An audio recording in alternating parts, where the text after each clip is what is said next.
పత్రికా విలేకరులకి మీడియా మిత్రులందరూ కూడా వెరీ గుడ్ ఈవినింగ్.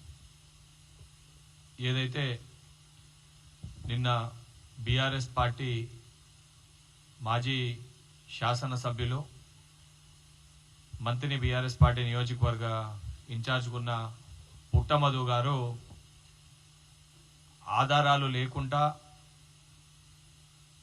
మా నాయకుడు అదేవిధంగా తెలంగాణ రాష్ట్ర మంత్రివర్యులు శ్రీధర్ బాబు గారి పైన వారి యొక్క పేషీ సంబంధించిన కొన్ని అంశాలపైన కొన్ని ఎవిడెన్సెస్ చూపిస్తూ ఏదో అవకతవకలు జరిగినాయి, ఏదో పేషీకి ఏదో తప్పు జరిగిందని చెప్పి ఏదో ఎఫ్ఐఆర్ కాపీ తీసుకొని వచ్చి ఆ ఎఫ్ఐఆర్ కాపీ చూపించి ప్రజలకి వాస్తవాల్ని కాకుండా తప్పుని ప్రచారము చేసే ప్రయత్నం చేయడం జరిగింది. ముందుగా పుట్టమధుకి నేను చెప్పదలుచుకున్నా, ఒక శాసనసభ్యునిగా పనిచేసినప్పుడు కనీస ఇంగిత జ్ఞానం ఆలోచన ఉండాలి. ఏ విషయాన్నన్నా మనం ప్రజలకి చెప్పే ప్రయత్నం చేసినప్పుడు కేవలము ఏ రకంగా ఒక వ్యక్తి పైన బురద జల్లాలే, ఆ వ్యక్తి ఇమేజ్ని డ్యామేజ్ చేయాలని ఆలోచన తప్ప వాస్తవాలు చెప్పే ఉద్దేశం లేదన్నట్టు చాలా స్పష్టంగా నీ ప్రెస్ మీట్ ద్వారా నేను అర్థమైంది. ఎందుకనంటే ఆ జరిగిన ఇన్సిడెంట్ పేషీకి వెళ్ళి ఏదో తప్పు జరిగింది, శ్రీధర్ బాబు గారు లెటర్ ప్యాడ్ ఏదో ఎవరో మిస్యూజ్ చేసిర్రు, దానిపైన ఏదో స్కామ్ జరిగింది, దానికి సంబంధించిన ఒక విక్టిమ్ పోయి సెప్టెంబర్లో దాన్ని పోయి ఏదైతే సైఫాబాద్ పోలీస్ స్టేషన్లో సెప్టెంబర్ 12వ తారీఖు దానిపైన కేసు పెట్టిండు. దాని తర్వాత అక్టోబర్ 8 CCS లో దానిపైన విచారణ జరిగిందని చెప్పి వాస్తవాలన్నీ సబ్జెక్ట్ మొదలైనప్పటికీ కాకుండా నీకు తెలిసిన దానిపైన బురద జల్లనీకి ఒక స్క్రిప్ట్ తయారు చేసుకొని బయటకు వచ్చి మాట్లాడే ప్రయత్నం చేసినావు. ముందుగా ఆ ఇష్యూ పైన తెలంగాణ ప్రజలకి, ఎందుకంటే మంత్రి గారు తెలంగాణ రాష్ట్ర అభివృద్ధి కోసము తెలంగాణలో ఇన్వెస్ట్మెంట్స్ తీసుకురావాలి, ఇక్కడ ఉన్న యువకులకు ఉద్యోగ అవకాశాలు కల్పించాలి, తెలంగాణని ఉన్నతమైన స్థాయికి తీసుకొని వెళ్ళాలని చెప్పి ముఖ్యమంత్రి గారి నాయకత్వంలో శ్రీధర్ బాబు గారు విదేశాల్లో పెట్టుబడుల కోసం తెలంగాణ రాష్ట్ర అభివృద్ధి కోసం కృషి చేస్తుంటే, కష్టపడుతుంటే మీ సమయంలో ఇన్వెస్ట్మెంట్స్ తక్కువ, కేటీఆర్ తెచ్చినాయి, బిల్డప్లు ఎక్కువ. శ్రీధర్ బాబు గారు ఈరోజు చిత్తశుద్ధితోటి విదేశాల్లో తిరుగుతూ ఇన్వెస్ట్మెంట్స్ తీసుకొని వస్తుంటే కేటీఆర్ గారు ఏదో చెప్పిండని చెప్పి వాడు మాట్లాడమన్నాడని చెప్పి నువ్వు సిగ్గు లేకుండా శ్రీధర్ బాబు గారి పైన తప్పుడు ఆరోపణలు చేసి అవాస్తవాల్ని ప్రజలకి చెప్పే ప్రయత్నం చేస్తున్నావు.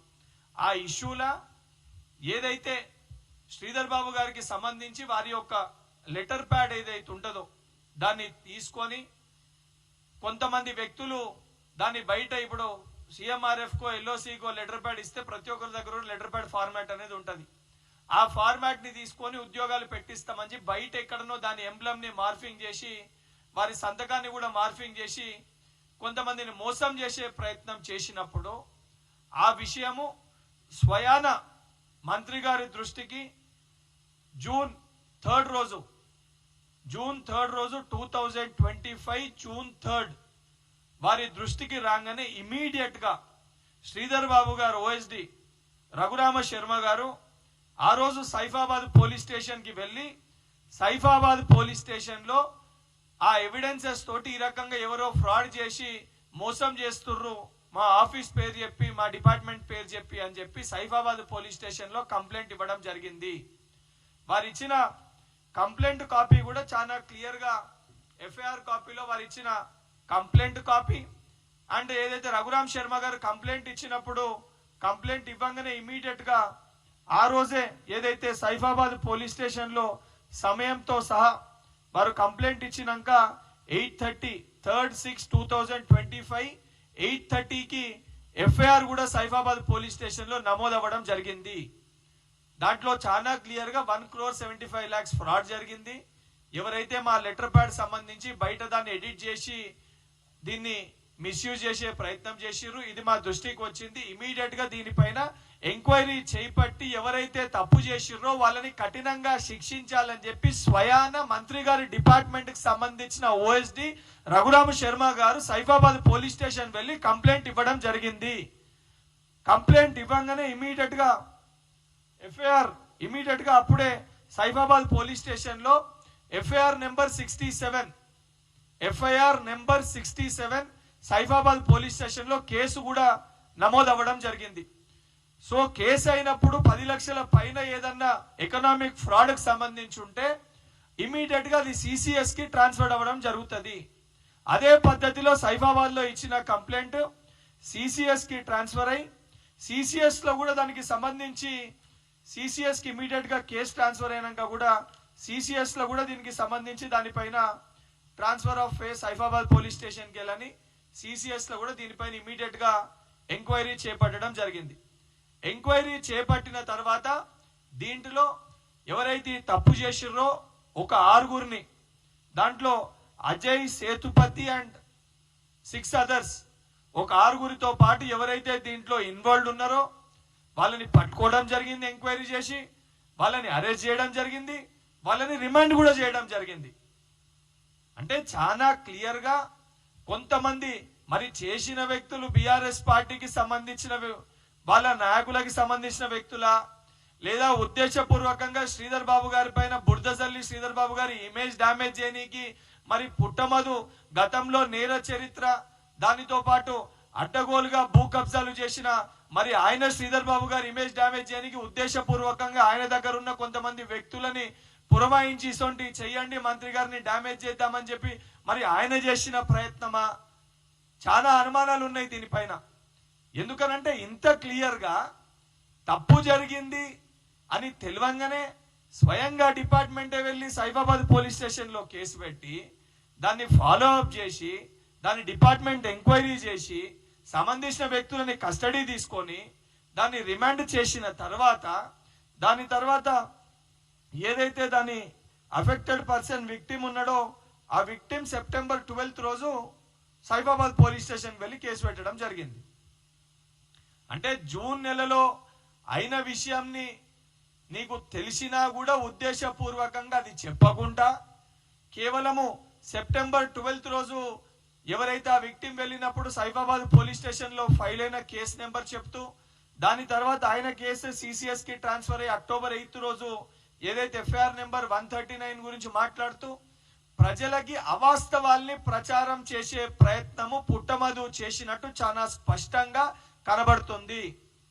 ఇవన్నీ కూడా పుట్టమధు మాట్లాడిన తర్వాత వాస్తవానికి దీంట్లో జరిగింది ఏంది, అసలు దీంట్లో తప్పు చేసింది ఎవరని తెలుసుకునే ప్రయత్నంలో డీటెయిల్స్ అన్ని తెప్పించుకొని మంత్రి గారు విదేశాల్లో ఉన్నారు కాబట్టి ఇమీడియట్ గా సంబంధించిన డిపార్ట్మెంట్ తో మాట్లాడి దీనిపైన వాస్తవాలు ఏంది అన్ని కూడా డీటెయిల్స్ కలెక్ట్ చేసుకొని సైఫాబాద్ పోలీస్ స్టేషన్ కి వెళ్ళి ఎఫ్ఐఆర్ కాపీ కూడా కలెక్ట్ చేసుకొని అంత మంచి వ్యక్తి పైన ఒకవైపు మన రాష్ట్రాన్ని అభివృద్ధి పదంలో ముందుకు తీసుకొని వెళ్దామని చెప్పి అహర్నిశలు 24 గంటలు 365 రోజులు కష్టపడి కృషి చేస్తున్న వ్యక్తి పైన బురద జల్లే ప్రయత్నము చేస్తుంటే తట్టుకోలేక ప్రజలకి వాస్తవాలు చెప్పాలి, ప్రజలకి వాస్తవాలు తెలవాలి.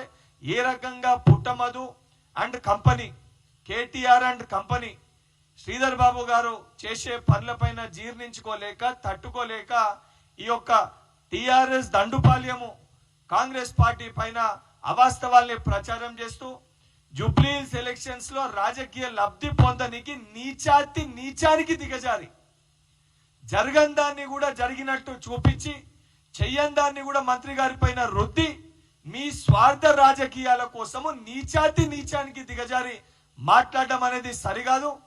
శ్రీధర్ బాబు గారి వారి కుటుంబము వారికి పేరు ఏ రకంగా ఉంది, ఏ రకంగా ప్రజలకి వారు అందుబాటులో ఉంటారు, ఏ రకంగా వారు తెలంగాణ రాష్ట్ర అభివృద్ధి కోసం కానీ మంత్రి నియోజకవర్గాని కోసం కానీ ఏ రకంగా విదేశాలకు వెళ్ళి తెలంగాణ రాష్ట్రానికి పెట్టుబడులు తీసుకొని వస్తున్నారు. గతంలో ఐటీ శాఖ మంత్రిగా ఉన్న మీ నాయకుడు కల్వకుంట్ల తారక రామారావు ఇన్వెస్ట్మెంట్లు తక్కువ, బిల్డప్లు ఎక్కువ. శ్రీధర్ బాబు గారు కష్టపడి ఇన్వెస్ట్మెంట్లు తీసుకొని వస్తుంటే కేటీఆర్ ఇచ్చిన డైరెక్షన్స్ ని తీసుకొని శ్రీధర్ బాబు గారి వ్యక్తిగత ఇమేజ్ డ్యామేజ్ చేయనీకి బీఆర్ఎస్ పార్టీ నాయకులు పుట్టమధు గారు ఈ కుట్రలు పన్నుతుర్రని చాలా స్పష్టంగా అర్థమవుతుంది. పుట్టమధు గారు ఇటువంటి అవాస్తవాలు ప్రచారం చేసి నోటికి వచ్చినట్టు మాట్లాడితే మంత్రి నియోజకవర్గ ప్రజలు, తెలంగాణలో ఉన్న శ్రీధర్ బాబు గారు అభిమానులు, తెలంగాణ ప్రజలందరూ కూడా అంత మంచి వ్యక్తిపై ఈ రకంగా మాట్లాడితే రేపొద్దున మీ గుడ్డలోడు తీసి కొట్టే పరిస్థితి ఏర్పడుతుంది. ఏదన్నా విషయం మాట్లాడినప్పుడు సోయి ఉండి తెలియకపోతే తెలుసుకొని వాస్తవాలు మాట్లాడాలి తప్ప ఎవిడెన్సెస్ లేకుండా స్వయంగా వారి డిపార్ట్మెంట్ వారే దీనిపైన కేసు నమోదు చేసి వారే దీనిపైన ఎంక్వైరీ చేపట్టి సంబంధించిన వ్యక్తులపైన చర్యలు తీసుకోవాలని చెప్పినప్పటికీ కూడా ఆ విషయాల్ని కప్పుపుచ్చి ఉద్దేశపూర్వకంగా శ్రీధర్ బాబు గారి ఇమేజ్ డ్యామేజ్ చేసే ప్రయత్నం చేస్తున్నారు. ఇటువంటి మాటలు మాట్లాడితే ఊరుకునేది ఉండదు. ఇప్పటికన్నా నువ్వు చెప్పిన మాటలు వాస్తవాలు తెలుసుకొని బేషరతుగా శ్రీధర్ బాబు గారికి బహిరంగ క్షమాపణ చెప్పాలని చెప్పి పుట్టమధుని డిమాండ్ చేస్తున్నా. నువ్వు ఆ రకంగా చేయకపోతే రేపు పొద్దున మరి నీ పరిస్థితి నువ్వు రోడ్లపైన తిరిగే పరిస్థితి కూడా ఉండదని చెప్పి హెచ్చరిస్తున్నాం.